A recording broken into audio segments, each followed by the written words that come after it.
Hello and welcome to PCB Chat, where we talk with experts across the printed circuit design, manufacturing, and electronic supply chain fields. I'm Mike Buetow, Editor-in-Chief of PCD&F and Circuits Assembly. It's hard to believe now, but veterans of the printed circuit board industry will remember when the US was neck and neck with Japan as the largest PCB manufacturing market. It peaked in 2000-2001, with sales north of $10 billion each year and close to a 30% share of the overall market. How things change. Today, U.S. domestic PCB manufacturing output is around $3 billion, and its share of the global market is in the mid-single digits. China has surged to the head of the pack, as more than half the bare boards built each year are built on the mainland. Moreover, nations like Vietnam that didn't even register just a decade ago are now larger than the U.S. market. Last July, in response to 2 decades of a falling tide, a group of printed circuit board fabricators and suppliers established the Printed Circuit Board Association of America, or PCBAA. This new consortium of U.S.-based companies supports initiatives to advance U.S. domestic production of PCBs and base materials. The organization seeks market fairness and a level playing field on which U.S. PCB manufacturers can compete against competitors subsidized by foreign governments. Here with me today is Travis Kelly, President and Chief Executive of Isola, the materials developer, and Chairman of the PCBAA. Travis, welcome to PCB Chat. Thank you, Mike. I'm very happy to be here, and thank you for taking the time to help us spread the message around the PCBAA and both our mission and vision over the next several years. On its website, PCBAA asserts 3 main mission objectives. Let's talk about them and how you settled on those 3 as focal points. Great, Mike. So ultimately, just taking a quick step back, the PCBAA was formed by 5 prominent companies in the PCB industry who identified a need to educate, advocate, and legislate to support the competitiveness of the domestic PCB industry. So that's how we really got to the 3 pillars of what we stand for in the mission we're trying to accomplish. Is first and foremost making people conversant, people being not only the general public, but also the government, relative to microelectronics as it relates to the PCB industry. So how do we educate and make people conversant on the topic? How do we also advocate for the domestic industry? Looking at not only the semiconductors, which is obviously a big topic and has been for several months, but I think as we all know, chips don't float. Chips have to be embedded in something. And that's why printed circuit boards are so important. So really advocating for printed circuit boards as part of the overall microelectronic ecosystem. And then ultimately, how do we legislate? How do we advocate for legislation to get more recognition around the importance of PCB and PCBAs? I've spent quite a few years in Washington as part of the IPC Capitol Hill days, where we lobbied Congress to support the PCB industry. And that effort began in the mid-1990s, well before the 2001 crash. But even as the domestic market migrated offshore, Congress's response was effectively none at all. Fast forward to today, and the past couple administrations seem much more intent on shoring up the domestic market. Much of the attention, however, is going towards semiconductors, as you noted. I don't intend to diminish those obviously critical components, but how do you propose to ensure that PCBs are in the conversation? Well, that's a great point, Mike. Ultimately, they have to be. There's a systemic issue, and I think one thing around COVID-19, which ultimately was the catalyst for some of the global supply chain issues that we're facing as a nation, it's getting more recognition in terms of getting a resilient supply chain. Semiconductors are extremely important, but so are PCBs. And we have to look at the overall ecosystem and not just 1 or 2 specific examples. So what we're trying to do now is bring, once again, the education around printed circuit boards as it relates to microelectronics. You brought up a strong point. The U.S. once produced over 26% of the world PCBs. That number is down to 4%. So our goal right now is sustained government investment in the domestic PCB industry. And I think now with a lot of the tailwinds we're having, because there is a lot of focus on the global supply chain as it relates not only to semiconductors, but microelectronics and consumables and a lot of other areas and a lot of other industries that are being impacted. So I think it's helping us spread our message to make people conversant relative to the importance of the ecosystem as it relates to microelectronics. I'm taking a brief break to mention today's sponsor. This podcast is sponsored by Printed Circuit University. Printed Circuit University offers flexible, affordable electronics education on demand. Visit printedcircuituniversity.com to see more than 100 hours of online classes from some of the top professionals in their fields. 4 or 5 years ago, the Department of Commerce undertook a study to assess the state of the domestic PCB industry. And my understanding is one reason they were doing so was to help present data to the Defense Department, which tends to be sort of the big brother, I think, of a lot of the agencies, to try to convince them to pay more attention to interconnects in general. And I'm not sure what really came out of that study, except for an awful lot of data and paper. But is the sense you get so far that the interest by Washington is focused mostly on the defense suppliers, or do you think that this effort will lead to a more widespread, robust PCB market if done correctly? Yeah, so I think if done correctly, what we're seeing right now is we've been at the table, the PCBAA, for the full legislative cycle this year to be sure that our industry's concerns are being communicated and addressed. And what we have seen is we've advocated successfully for language in the Department of Defense legislation, which is the National Defense Authorization Act, requiring more domestic sources of materials and manufacturing. So that addresses your first point, is it really focused on defense? Obviously, the answer in terms of the NDAA is absolutely. But as you start peeling back the onion and people start focusing on what we consider critical applications, I think it's a broader reach. If you think about medical infrastructure, 5G, 4G, obviously critical applications as it relates to aerospace and defense opportunities, it's going to be a broader scope. And I think that's something that we all need to focus on, because once again, just living through the last 9 months of the global supply chain issue, it's bigger than just defense products that are impacted. It's ultimately a lot of different products. Even if you go back to when COVID first happened and there was a significant need in the US for ventilators. And if you recall, automotive OEMs had to start producing ventilators as opposed to vehicles. And a lot of us took part in terms of printed circuit board manufacturing for those ventilators, obviously the laminate and the materials that go into printed circuit boards. So it's a broader reach than just purely defense. Right. Just that was like a wartime response. It was really remarkable. So the number of PCB factories in the U.S. has dropped from 780-ish in 2000 to fewer than 200 today. Moreover, the size of those factories, the amount of capacity, is considerably less as well. By comparison, China has almost 1,500 factories. Has PCBAA set any goals as to what a healthy U.S. industry looks like size-wise? I think it's hard. I think you have to bifurcate the discussion. A lot of people, focus on brick and mortar and which should the size, how many companies is the right number of companies. I really think you have to peel the onion back and get more into specifics of what technology is needed to ensure that we have a resilient supply chain within the United States. So it's less about the number of brick and mortar companies and more around, are we robust enough as an ecosystem where we can produce the material, the technology that is needed to sustain the nation. And I think that's where the focus has to be. I mean, ultimately, too, you get into a discussion relative to 26% going down to 4%, or in your example, 800 going down to 200. That is significant, and that's a lot of manufacturing that has been lost in this country. But furthermore, what happens too is when you pursue offshoring, especially to the extent we have as a country, you also offshore the knowledge and know-how.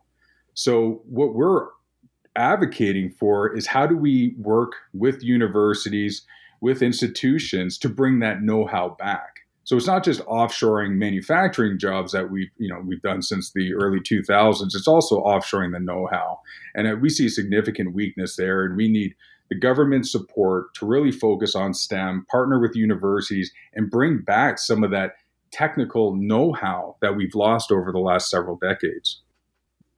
Do you think that we need a JFK moment right now? And by that I mean, 1960, John F. Kennedy announced, the mission, for the moon. There was a simple goal, right? Well, not so simple, of actually putting a human on the moon, but there was a bigger goal, which is that he needed to excite people about science and technology. Do we almost need something like that again? Almost an individual and a mission statement to sort of focus our thinking and get people excited around what a career in electronics manufacturing could look like? Yeah, I think we do. I think ultimately, right now, if you were to poll, a lot of young professionals, either just entering their last year of post-secondary education or coming out into the workforce, most of those professionals or young students would not perceive this industry right now as something that they would envision them going into. You hear a lot about the larger software companies, data companies. You don't really hear a lot of, I'll say, passion around the electronics manufacturing sector.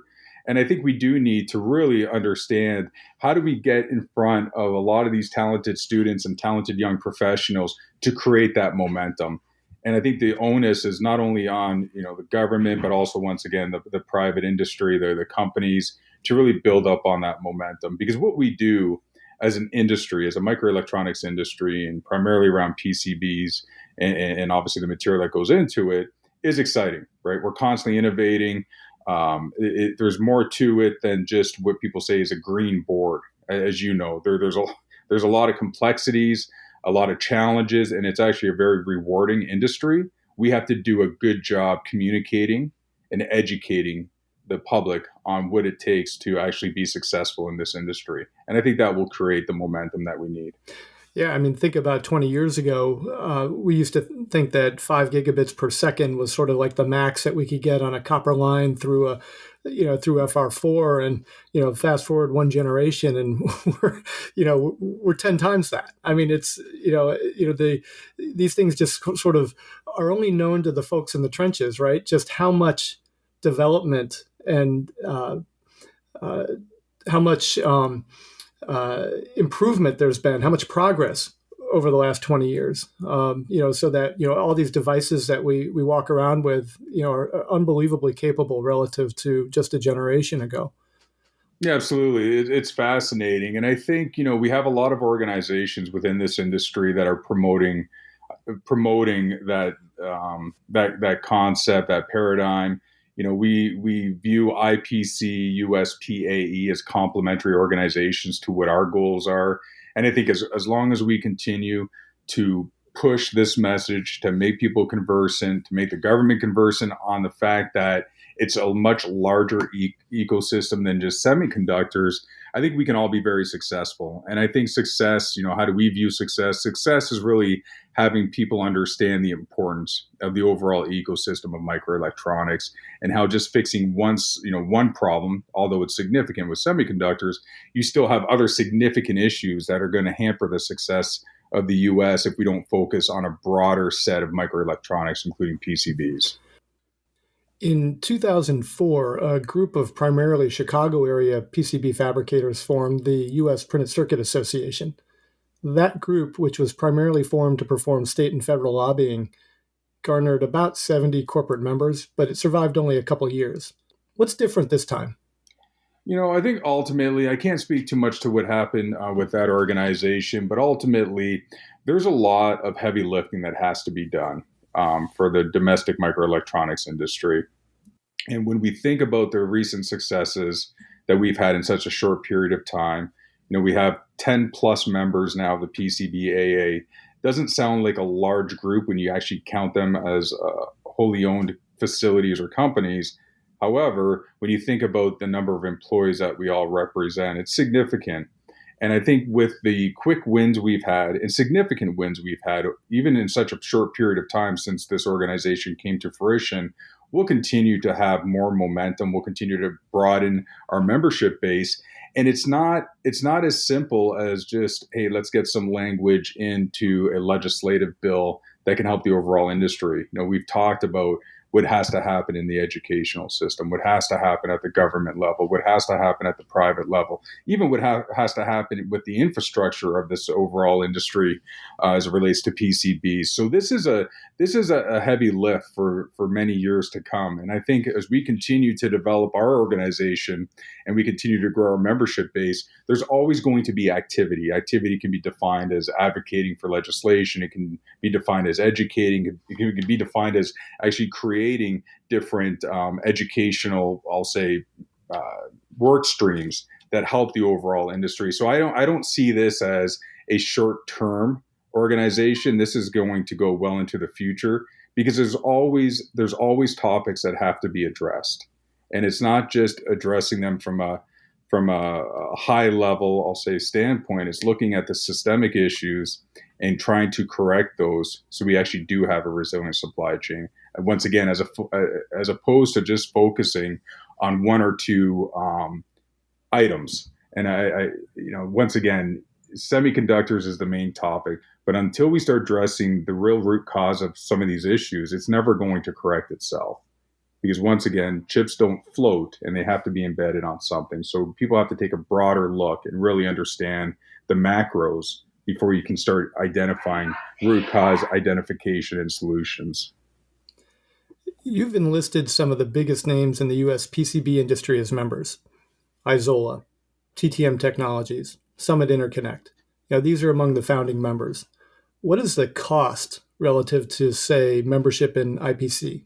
Yeah, and just not to, so not to leave anyone out. Calumet, you said Summit, Inselectro, Isola. We obviously have DuPont, Rogers. So just a lot of really good names, Alpha McDermott, and the list goes on and on. So we're going to continue to grow that momentum.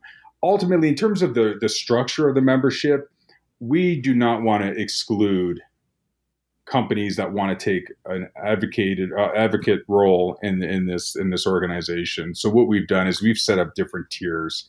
So depending on the size of the company, is it an individual, is it a company, is it an educational institution, we have different tranches of membership levels. So if you're a large company and you want to potentially have a board seat, then you will be a gold level member, and it will be based on a certain, I'll say, quantitative measurement.